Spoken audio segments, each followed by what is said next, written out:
When we work on the first movement of the Beethoven A major sonata, I think we need to be concerned with musical character. How do we express it?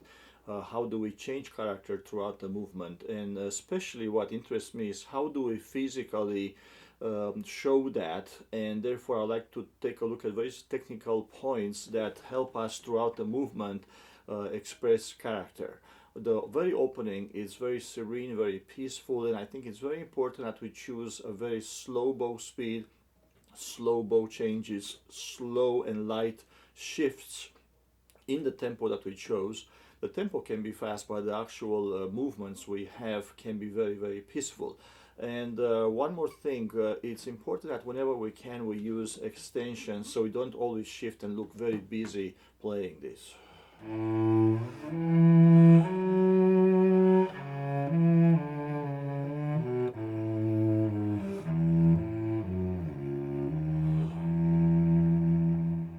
The next phrase is something where the cello joins the piano in progress, so I think it's important to sneak in.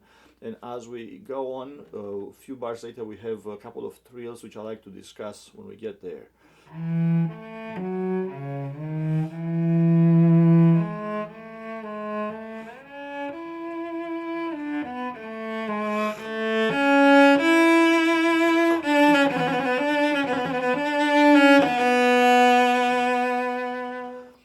To get better trills, I think it's very important that we not only focus on what does the left hand do. In this case, it's more of a vibrato type of trill, but it's equally important what the bow does. In this case, sustaining the bow would ensure a better trill outcome.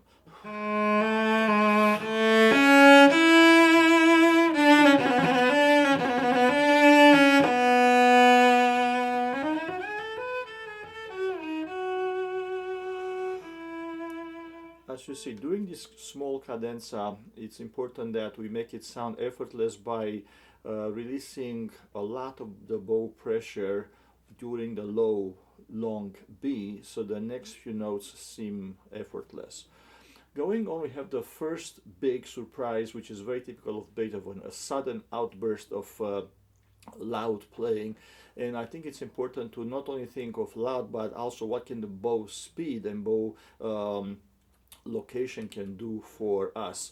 So lots of bow quantity and speed will be helpful combined with very intense vibrato and clear accents on the weaker beats. So we know that the audience knows that we do this on purpose.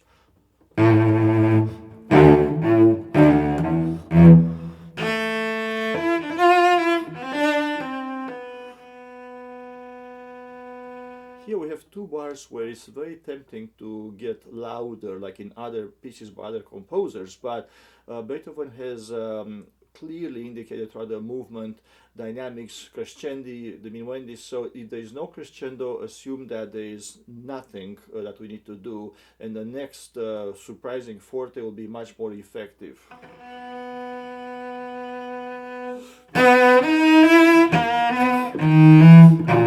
And now we have something that sounds like Beethoven's Fifth Symphony, and I think to get the same attack, same precision, we should always retake the bow and play every triplet near the frog. The next bar can be sounding very mechanical if we play it as written. So I think it's an opportunity to be a little bit more free, imaginative, and make this a little bit more personal. We now have a couple of scales that will benefit from very slow shifting combined with some extensions, and anything that we can do to avoid angularity, whether it's bow changes or shifting, would be very good to use here.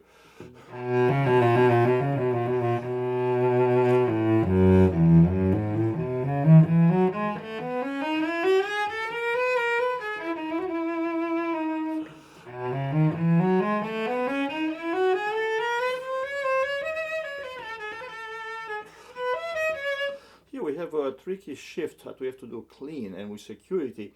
So I suggest that we shift to B light and early. It's called anticipated shift, whereby we hear the next note in the previous bow very softly before we change the bow and play it for real. That audible tiny B natural to me is very important that we use as a guide note. We often have a repetition of the same few notes starting here, and I think it's good that we always come up with some other way of playing it for a second time or third time, so it's never quite the same.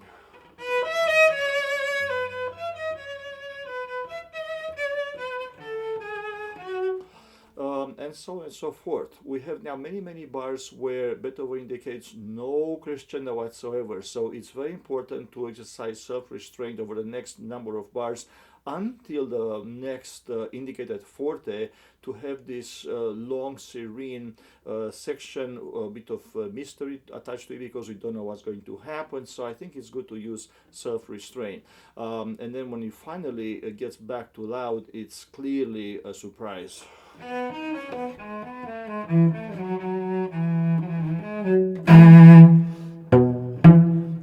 We have again trills on a very low register coming up, and I have to re-emphasize that the bow sustaining is what can help us a great deal with the clarity of the trills.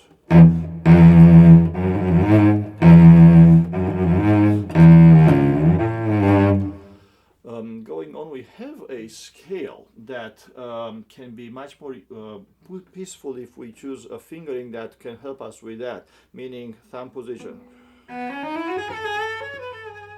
as opposed to traveling a great deal geographically. And we look now at something that is important in Beethoven, a bow stroke that has definition. And so coming up, we have this bow stroke that needs to be quite stern and firm, where we have a sustained bow, slight stoppage between the notes, and also maybe in the middle of the bow, so it can be a bit of a struggle, just like in Beethoven's music, where the element of struggle is often present. So that's why it's good to not always play where it's easy at the frog, something like this. The next entrance is again an opportunity for us to exercise our imagination and not play the same way twice when the same motive is repeated.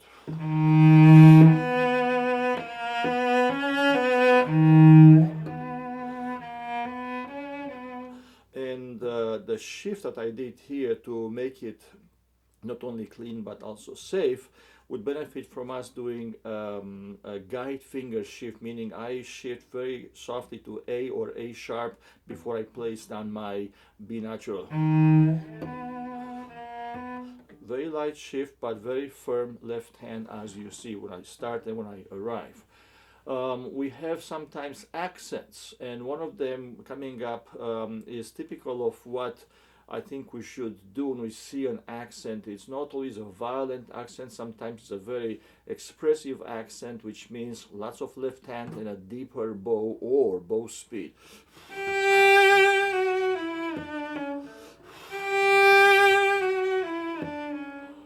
To bring out maybe the painful element as opposed to something that is more brutal in character.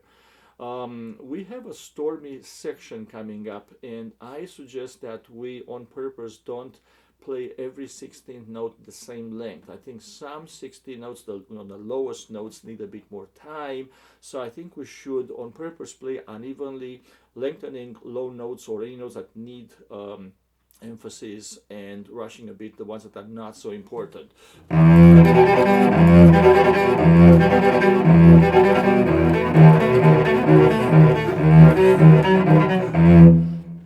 And going on, we have another place where we have to have a strict stern stroke. Once again, I would say middle of the bow would be good, but what's important is that we keep the bow pressed and we stop slightly between each note.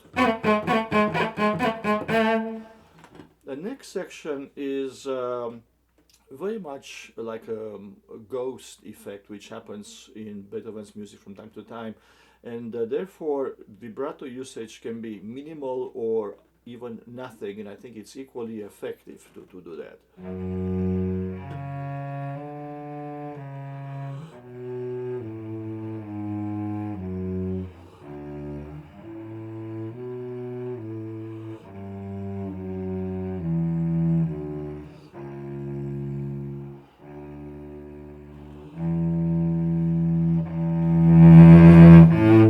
This crescendo that has to happen over one bar very, very quickly is again typical of Beethoven. It's important that we overdo it, I would say, to bring out that surge of excitement. And that, of course, brings us back to the same thing we had before, which we can play a bit louder the second time because the piano now is joining us. From here on until the end, everything that we have done so far repeats almost the same way, except different tonality. So I'll just skip to the end and say that when we repeat for the last time our theme, musical intensity is heightened if we do not detach the bow between the first two notes. In other words, as written, keep the bow as it is, the bowing as it is, to have that musical intensity brought out clearly.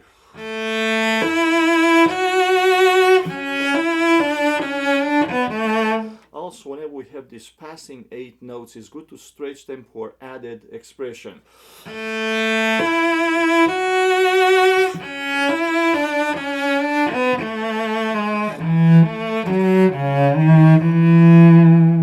And at the very end, once again, bow stroke is great if we can add speed, which will express character and excitement and energy. So both speed and both quantity in the last 4 bars is very important that we take into account.